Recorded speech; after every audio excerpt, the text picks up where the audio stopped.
Hello everyone, thanks for the introduction. So I'm Matthias. I do 3D at Aixsponza. Aixsponza is a, small to medium-sized studio based in Munich, Germany. We are 14 people working there full-time. With freelancers, we go up to a regular 30 to 40 people.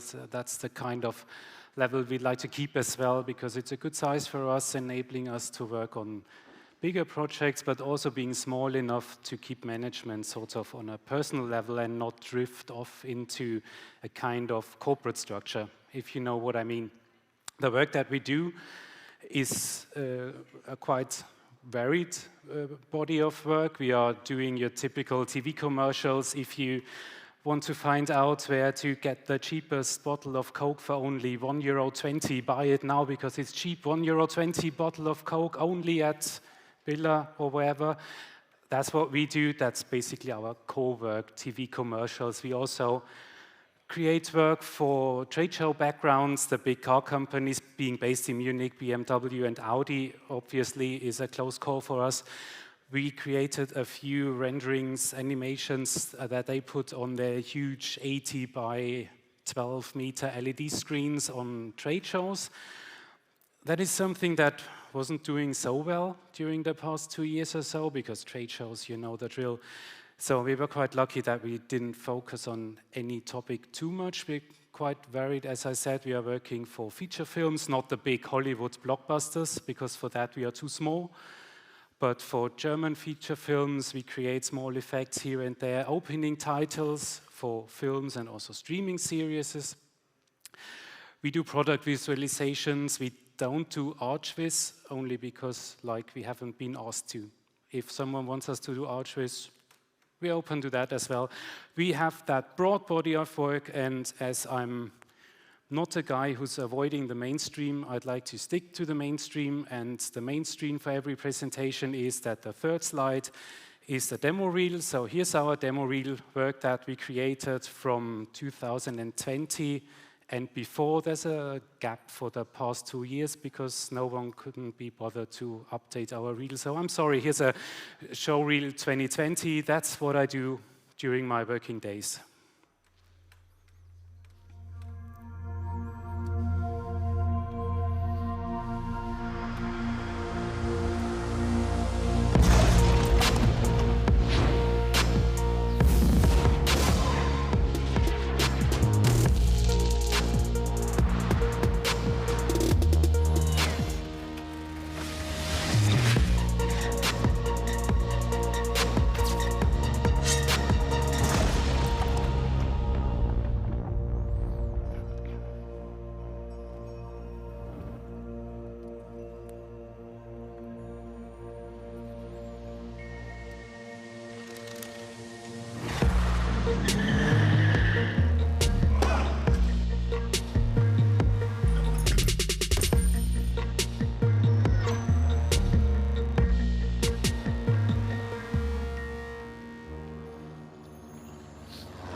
So quite a broad body of work.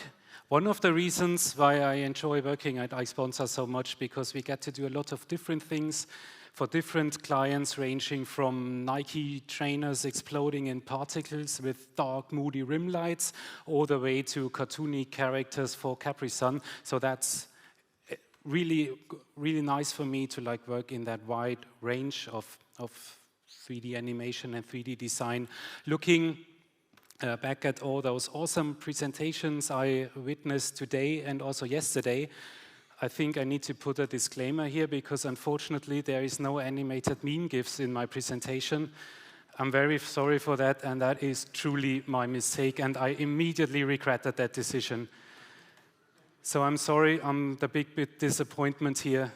No jokes, no nothing, just a very dry presentation here. I'm sorry for that. I thought, like, for what I'm going to do, I don't have an overview, so just have to listen to me for that. I brought 3 projects that we were working on in the past few years that I just want to give you a quick rundown of our process, like starting from the design layout phase, how we do that, show you a few frames from the layout phase, mood images, kind of how we develop images, and I also brought, for those 3 projects I want to show today, Cinema 4D scene files, because that's our main software that we use at the office, and maybe you can just get a few tips and tricks from there. And obviously, there's no time to go into much detail in the scene files, but I thought it's a nice, like, round thing that we have layout, storyboards, and also actual production files that we can take a look of. First project I want to talk about today is Mini Vision Urbanaut. Mini as a sub-brand from BMW. Maybe you know the cars by them.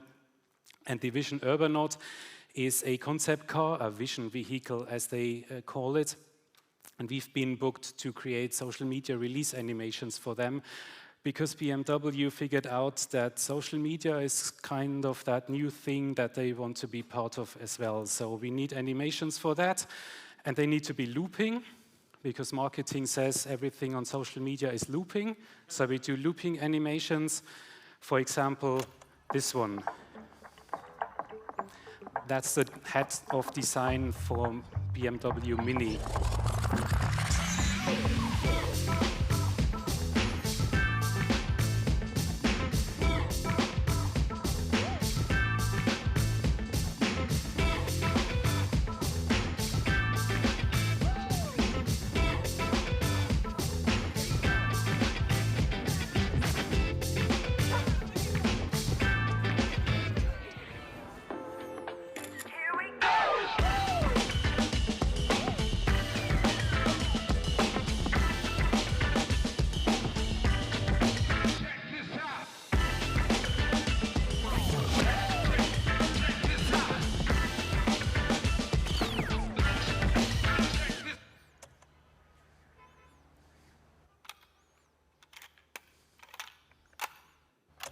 Wow, seamless loop right there.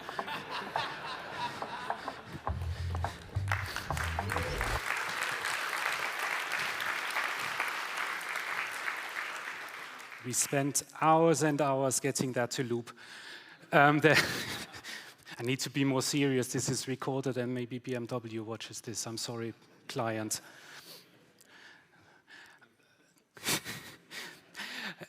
Anyway, there's the Mini Vision Urbanaut. It's my first presentation after the pandemic. Please bear with me. I'm having a lot of fun here. Sorry.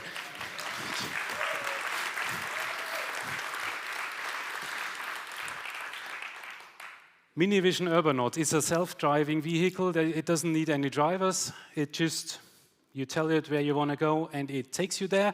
And because it does that, there's no steering wheel, or there is a steering wheel because you can push a button if you want to drive yourself, because it's so much fun to drive mini cars. Obviously, you can do that if you want to. But if you don't want to, maybe because you're wasted and you don't drive under the influence of alcohol, obviously, you can push that button again, the steering wheel disappears, and it's a fully self-driving car. That's the idea behind it. And they used it as a test bed, so to say, for their designers to figure out what to do with the car's interior if you don't need a steering wheel, because a lot of space is freed up, and you can use the space inside the car for different stuff. Like, for example, they just put a couch in, so you can do Netflix and chill in your car, and it's not that crammed up thing you do as a teenager, but you've got space and you can do it properly. We created 3 of these animations because there's basically 3 modes that a Mini Vision Urbanaut has. One is for driving, when you decide to drive yourself because it's so much fun. One is just for relaxing and chilling out. The driving wheel disappears, the car is driving all by itself. It's taking you to places when you don't want to drive. And the third mode is the party mode. That was the video for the party mode that we saw. It opens up and it's got a super nice audio system in there, and it serves as a DJ station and center hub of your beach party. So that's the three modes we needed to cater for. This is a screenshot of mood boards that we do. Like, you can't really see anything, but that's not the point here. The point is that we just collect a lot of images. Google image search is a given lately, also DALL-E and Midjourney AI options, which, you know, they give you nice images for presentations, and they are impressive for clients because they are produced so quickly. But in our experience, Midjourney doesn't give you anything that is really original, and it's kind of a bit of a hard thing to get the specific thing that you've got in your head into actual pixels, because it's the way it's working. It's just looking at what other people have done, and it's creating a mixture of that. So if you want to get something real original, you need to go in yourself and paint over it, or just do your own layouts and stuff. But it's all kinds of different sources, and AI image generation, that's a whole presentation for itself. And I don't know, we use it in our process. It's giving you images, and it's giving you beautiful images really quickly. It's great in the first steps of a project, for mood boarding, for getting the client on board, for just getting the project underway. For later in the project, we haven't really found a good usage for it yet, I have to say. But we're open, not saying, yay, AI image generation is the future, or we're totally hating it and not doing it. We're sort of 50-50 in the middle. Things to be explored, new techs, always interesting. But that's mood boards that get us started, like speaking in terms of color, also speaking in terms of what we want to do in general. We just collect things, and people can take notes and scribble in it, and it's that open online thing where everyone can take part and drop into images, and it's great for feedback. We cross out images that we don't think fit so well. So that's the start for every project, basically a online mood board where you just drop images in. Then the philosophy at our studio is we're coming from a very hardcore 3D background. We've always been a 3D studio, so even the first layouts, we just throw them together right in Cinema 4D. It's a really quick process. These images, they don't really look that nice. The render quality is not really on par. It's just quickly rendered images just to get an idea also across to the client, but also internally for us, throwing in a really rough model of the Urbanaut. That's not the real one, that's just a very rough and quick one that we get, but just trying to like get an environment and a general look and feel and mood going. We create quite a lot of these images, as one of the modes was a party by the beach. We thought Muscle Beach, LA kind of setting, sunlight, and something you can see in these images, which is always quite a big thing in that, is that mixed medium kind of thing. That was a briefing that we got from Mini, BMW, that they like that mixed medium thing quite a lot. There's 3D renders, there's footage, because they wanted to have their head of design as footage in the films. So you can see the guy who designed that vehicle, so we filmed that in footage. And they also wanted to have a collage style and illustrations mixed in, so that's also something that you need to just develop and see how that all fits together. Especially for illustrations, that was a big part. As we said, every person, every actor that is in the shots is not going to be in the shots as footage of the actors, but we shot actors doing the action, whatever there is, and then illustrations have been drawn over that footage. And how those illustrations look, that was the major part of this project, I have to say, because for illustration styles, obviously, there's a lot to choose from. Do you put in more detail, less detail? Do you put in color at all, or do you not put in color, make it black and white, random dots, whatnot? And so we illustrated that one girl hitting that pose, just having options because options are super helpful for clients. That is actually something from Nike projects, that they were very big on options. Options would be super helpful, and they really are. And if you are able to pump out these things, like they don't take too long to illustrate, just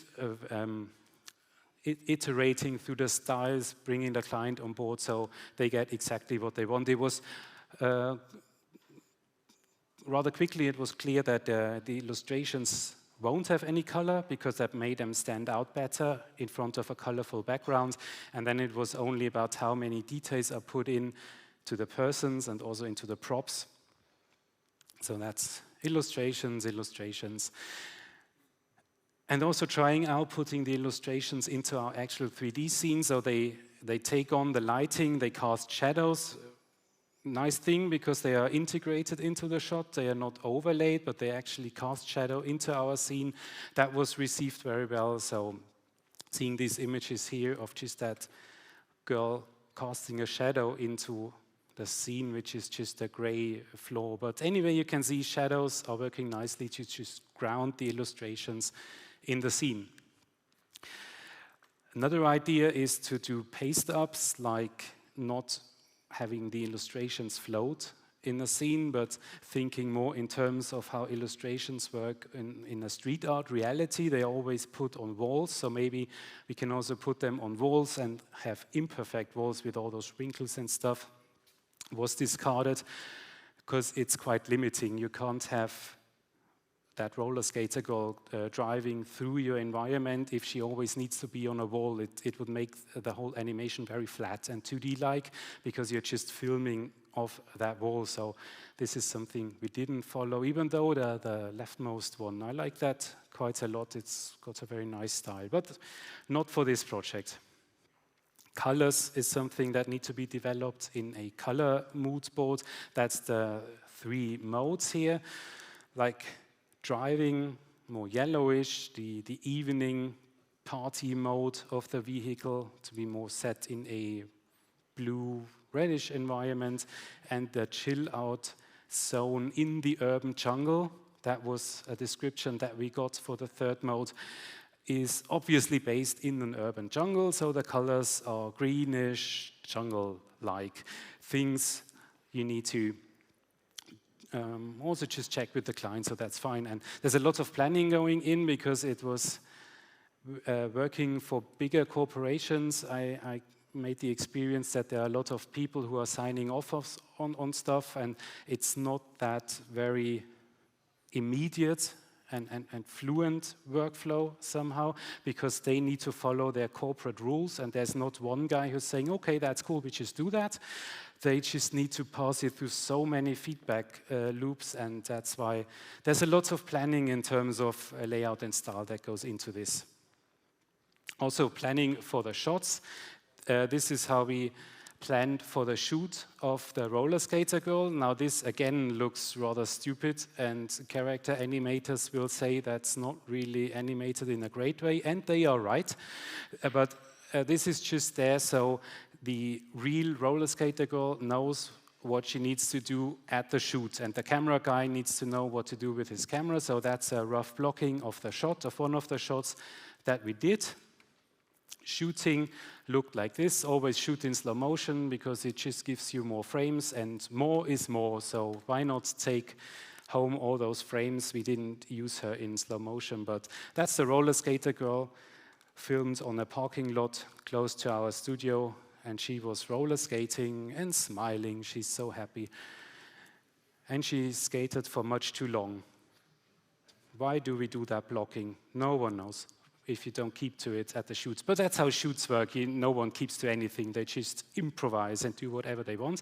And that is cool, because afterwards that's a stabilized version, not slow motion anymore. And if you're wondering how it's stabilized, it's just taking the base of one of her roller skater wheels and the top, and we're trying to stabilize that into the scene.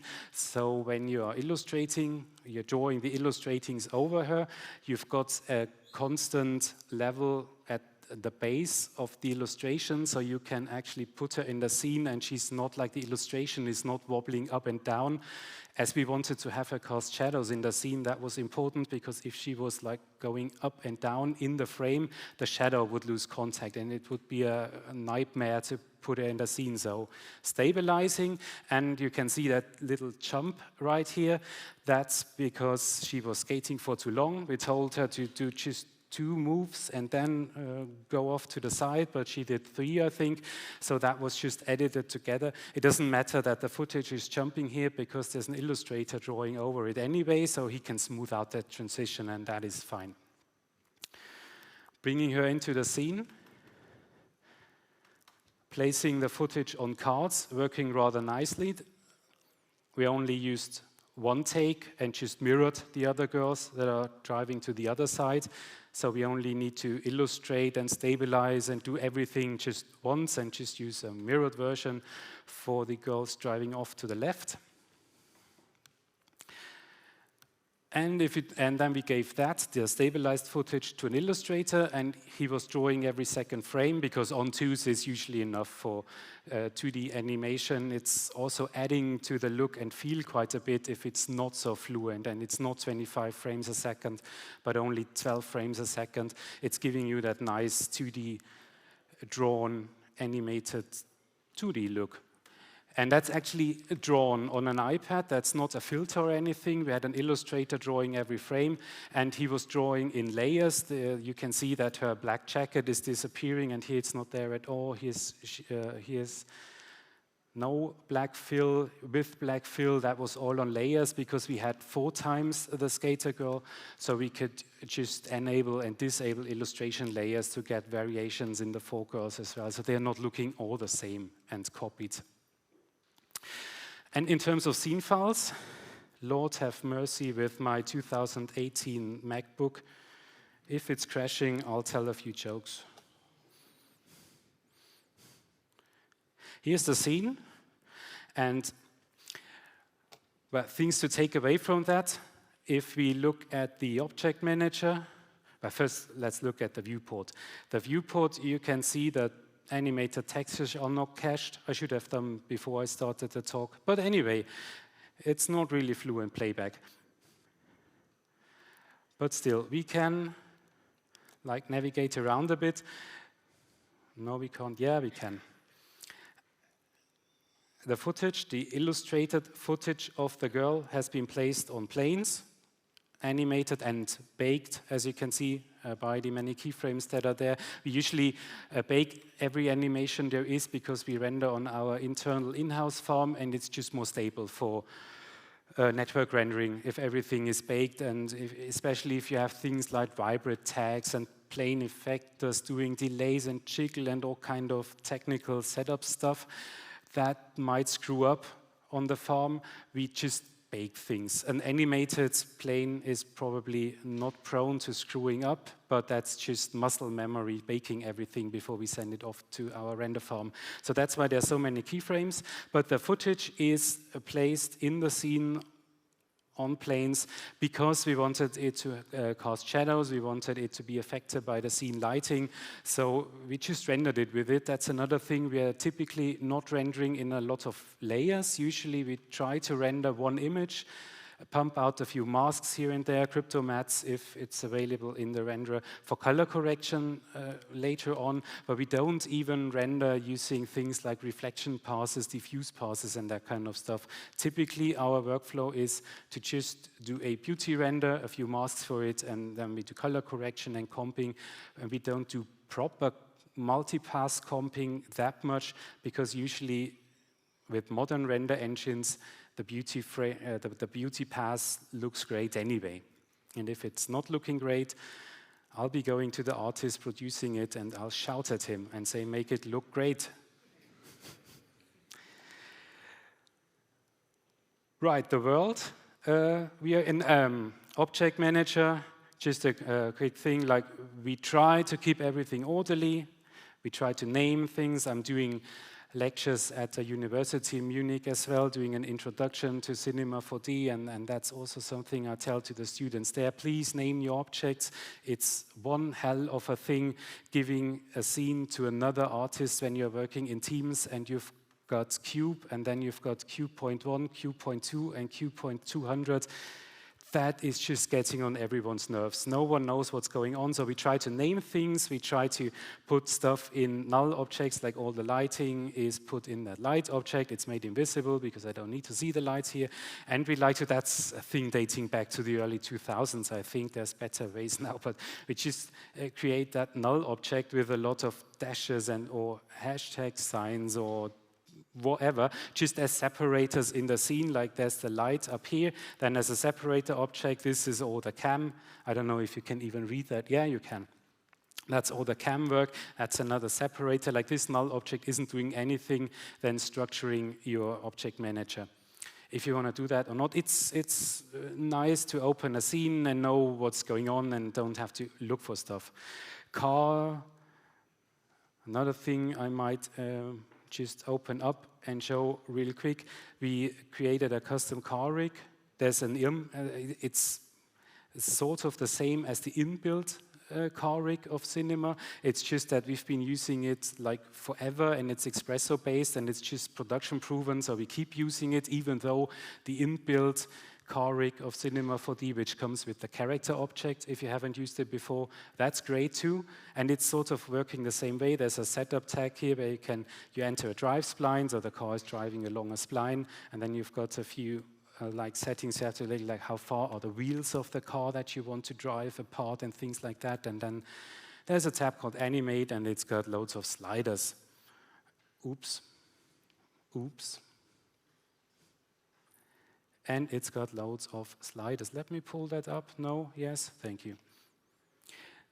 Animating it. Like no big surprises here. All the animation controls that you need for a car.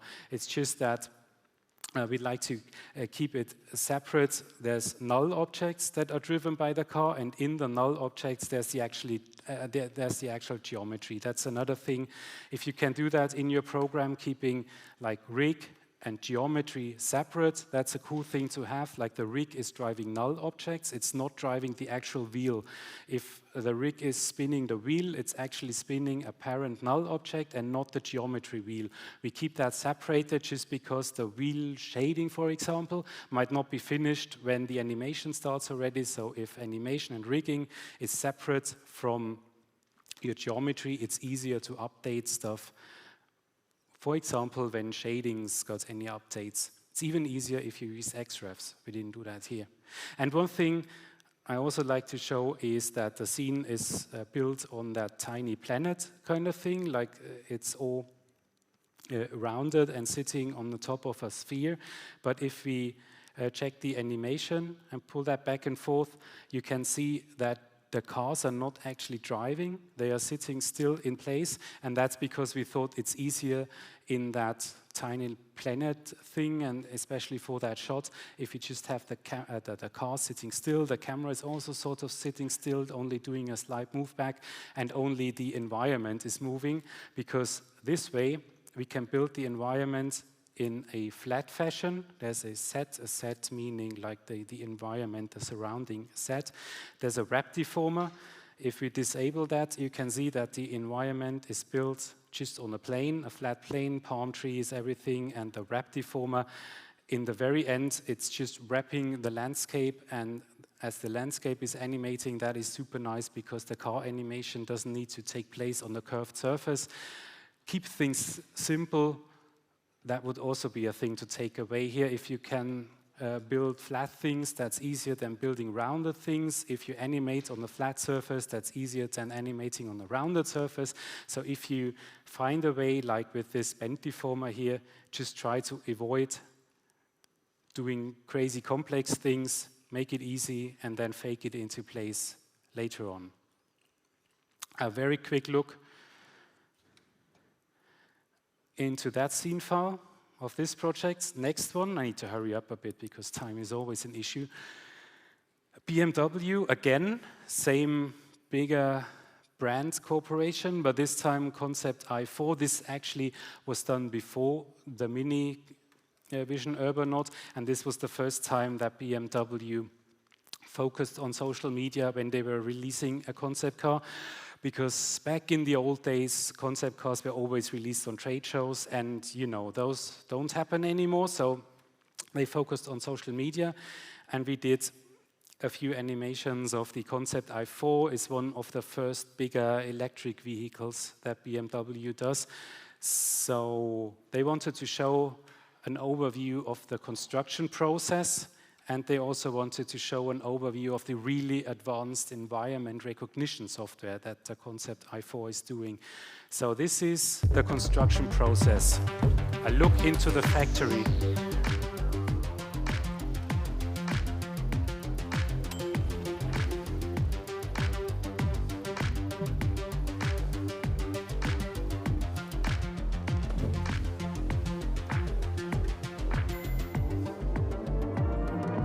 Boom, seamless loop right there.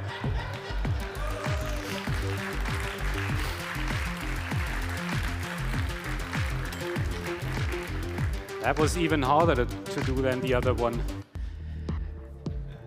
And BMW software recognizing all obstacles and making sure you can drive anyway.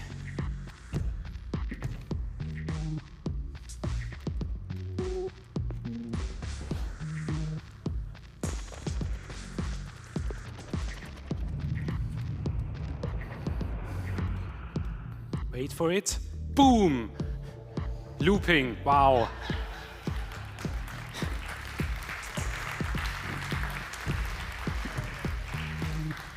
Working at the forefront of social media technology here. It's actually, if you look closely and you are big on conceptualizing things, the software is recognizing everything that's going on around the car, and it's making sure your drive is safe. And if one would be nitpicky here, it would say that this animation is actually not showing this. It's showing that the environment is adapting to BMWs. That's kind of a weird thing, but anyway, they liked it, I liked it. That's cool. And actually this thing, there's 2 or 3 more animations in that series. They've won a few awards. They went really big on the internet. Instagram liked it, so that was quite a successful project for us. Look Dev, Palm Springs. That's where they shot all the images of the real car. They flew it there, they took pictures, and obviously photography is always a big influence for projects. And Palm Springs, I think that was done in 2020. It was sort of a bit trendy also on Instagram and TikTok and whatnot. Palm trees, sunlight, reduced minimalistic architecture, nude guys, I don't know. They were really in trend, so we just glue ourselves to this trend. And they also did, because they went there and photographed a real car in a Palm Springs location. So obviously our setting was also Palm Springs, and that's development frames of the architecture in the background. The spheres that you see here making up the car are made from the interior materials. Obviously they are all environmentally friendly, made from plastic bottles brought from the ocean and whatnot, the things you do right now if you're surfing the trend. And you know, it needed a background, so a bit of like background development. Our touches into architectural renderings, I know, not on par with the stuff that you guys are doing, and that's also just like development, of course, can be a bit more refined. That would be the interior material spheres, like using all the materials that are present in the interior, put them on shader balls. That was the inspiration there, using shader balls of the interior materials for actual rendering in the shot. I don't have that video with me, but it's like in these frames here, they were made into an animation as well. The balls were all dropping in, rigid body simulation. They are dropping in from above the frame, and they are forming the car, and then a flamingo is swimming by, and you can see the real car for a second, and then its balls, interior shading balls again flowing apart. So that was one of the animations highlighting the prime use of interior materials, so that's why we brought shader balls into the actual finished beauty frame. A scene file for this would be that one. Probably the most interesting bit about this shot is the car driving through that carousel thing, and it's not hitting the walls because the walls are built so it's actually fitting through. It's even more impressive if you look at it from a top view. Top view, is that a... 1 second. Let's turn this into a top view because all the settings are right already.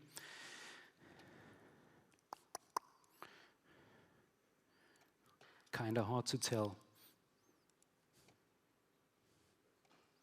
A bit better to tell. It was rendered in Octane. Macs don't support Octane. That's why you don't see any shading here. So there's a car driving through that rotating thing, and it's not hitting anything because the walls are built so the car just fits through. And how would you go about creating that rotating thing with walls that are not hitting on an object driving through it?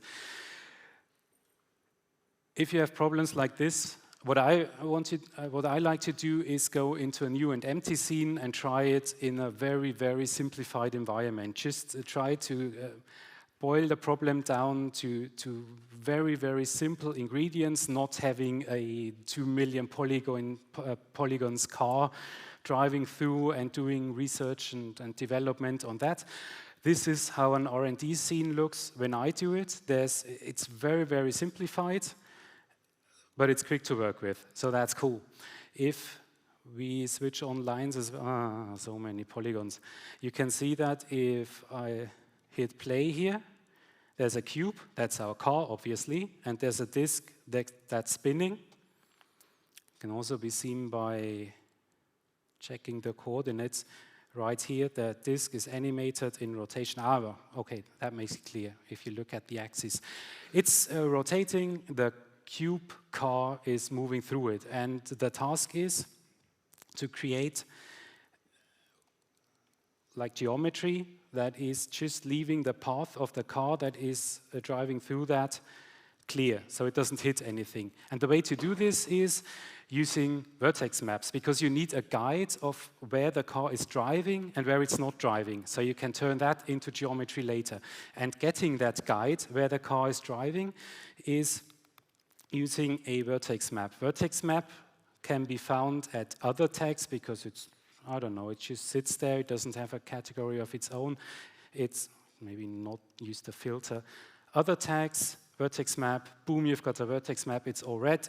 I'm sure you know what a vertex map is. Just in case you don't, you can paint on it and you can add color, but you're not actually adding color. What you're doing is a vertex map holds a percentage value of between 0 and 100% for every vertex, for every point on that surface. So if you draw on it, right now the brush is set to 46%, so I'm drawing values of 46%. If I'm up that slider to 100, I'm adding 100% values, and that is represented by the yellow color. But we don't want to do that. We don't want to draw and try to follow the car cube as it goes through this. We want to have that automated. And you can control vertex map automatically, not painting in them, but using fields. If you, in the vertex map tag, you activate use fields, you get the field interface. That freeze layer here has been created because that's holding what I have drawn here. I don't need what I have drawn here, so I remove that. It's still visible because there's nothing else to show, so it just keeps it anyway. But if I drag the cube in here, what happens is, go forward in time a bit, nothing happens because the radius is a bit too small. But if I up the radius, you can see, now the cube is generating that vertex map. It's creating yellow dots at its edges. That's not what I want. It's the mode is set to point here, so if I switch that to volume, that's more what I want. I don't see it now because the cube is just overlaying this, so I hide the cube, and I can see, okay, as hit play, as the car cube is driving through my disk, it's generating a yellow square wherever it is.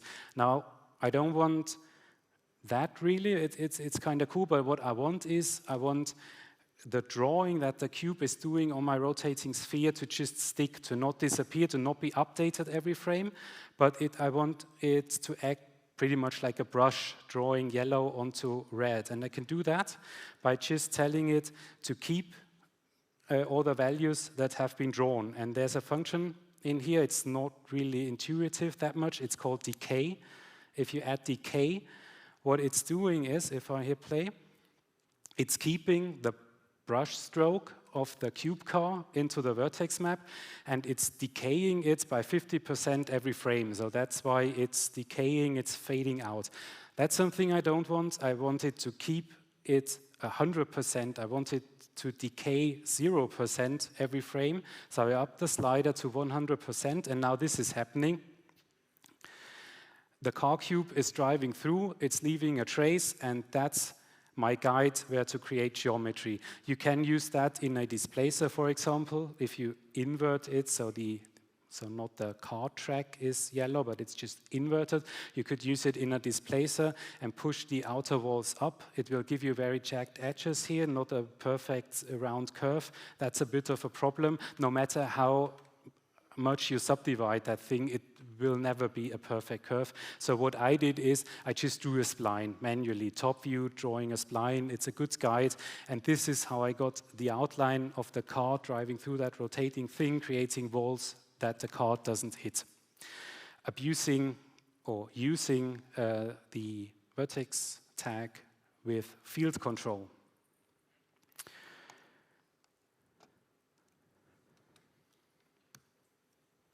Oh, that's one thing. Go back quickly. For the next purple section, please don't take any videos. That would be great, because I will be shot by myself. Thank you. One guy on this. Oh, you are the right person to talk to, because this might also not go into the stream that is available afterwards. And now, people are getting nervous here, I see that, so it's just one more page, and that very last page in my presentation is obviously the thank you page. Thank you so much for sticking around with me.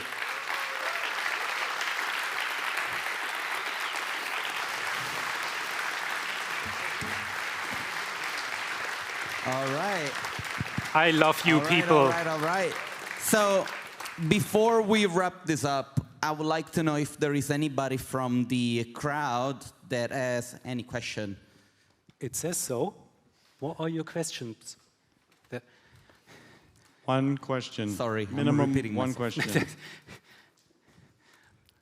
The question is not if there are Don't be questions. shy, come on. Then you go home and you message me. I really wanted to know any question, but I just ask the question. Yeah, there you go. I mean, maybe he answered all the questions already. Maybe he's got the answers. Congratulations for the talk. It was really amazing. Just a stupid question. How many polygons was that mosaic? Because it was really gorgeous. So, like, crazy amount, isn't it? Like, if the question is how many polygons that was, the answer is yes. that was really great. Man. All of them. All of them. All of them. All the polygons. Until the G-force melts. I don't know how many it was a lot, because a lot was done in the extrusion, and it's not a shader effect, but it's actual geometry, like at least the extruded tiles. Everything that's more cracks and wrinkles, that's in a displacement shader, but the tiles and everything, that was true polygons. So and the mosaic spans quite a bit, so there was a lot of tiles. So I don't know how many. I'll just say 50 million. Yeah. Yeah, it wasn't all pure geometry, because that would have been overkill. Also that, I don't know what the English word for that is, that material you put in the seams and it's Grout. Grout. Thank you. Not Groot, grout. Grout. He's an architect, trust him. Say that again. Grout. Grout. Great. That was done by a shader. You get it by getting a dirt or ambient occlusion shader, inverting it. So you've got that gradient white in the middle, black towards the outsides, and that was put into displacement to get that bulging. Sorry? No, so I'm sorry. I was laughing because they're following me with the light. I don't know why they're following me with the light. Can I get that too? I'm sorry, really. Feeling like a rock star here, great. Yeah, that...